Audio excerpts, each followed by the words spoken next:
আসসালামু আলাইকুম সবাইকে। আমরা আসছি বাংলা সিনেমা দেখতে হুইটস সিনেমা হলে। হুইটস সিনেমা হলটি অস্ট্রেলিয়ার সিডনির ব্যাংকস্টাউনে অবস্থিত। হুইটস ব্যাংকস্টাউন প্রথমে 1937 সালে ব্যাংকস্টাউনে রিজেন্ট থিয়েটার হিসাবে খোলা হয়েছিল। তখন সিট ছিল 793।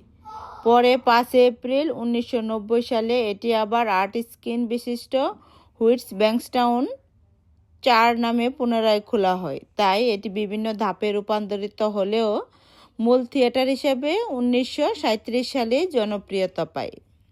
অস্ট্রেলিয়ায় বিশেষ করে বড় শহরগুলোতে যেমন সিডনি, মেলবোর্ন, ব্রিসবেন, যেখানে কিছু হল বা ফেস্টিভ্যালে বাংলা সিনেমা প্রদর্শিত হয়। বিশেষ দিন বা উৎসব উপলক্ষে এই ধরনের শো অনেক জনপ্রিয় হয়। আমরা যারা বাংলাদেশিরা আছি, আমরা মনে করি সিনেমা হলে গিয়ে সিনেমা দেখলে মনে হয় অনেক বেশি খারাপ। কিন্তু আমি যখন অস্ট্রেলিয়াতে আসি, এসে দেখি বাংলাদেশ থেকে কোনো শিল্পী বা কোনো সিনেমা আসলে টিকিটই পাওয়া মুশকিল হয়ে যায়। অনেক সময় টিকিট না পাওয়ার কারণেও কিন্তু অনেকে দেখতে পারে না, মন খারাপ হয়ে যায়। আর এইসব সিনেমা বা বাংলা সংস্কৃতির সাথে কেন যুক্ত থাকতে হয়? কারণ আমরা বিদেশে থেকেও বাংলা ভাষা, গল্প আর ঐতিহ্যকে ধরে রাখতে পারি।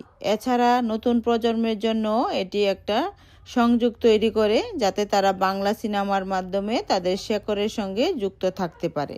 আমি অস্ট্রেলিয়ায় এসে দেখি সবাই নিজের দেশের জন্য যে কত মায়া, দেশের জিনিস, দেশের খাবার, দেশের সব কিছু, আসলেই অনেক মায়া। আই হোপ আমার ভিডিওটি ভালো লেগেছে। আল্লাহ হাফেজ।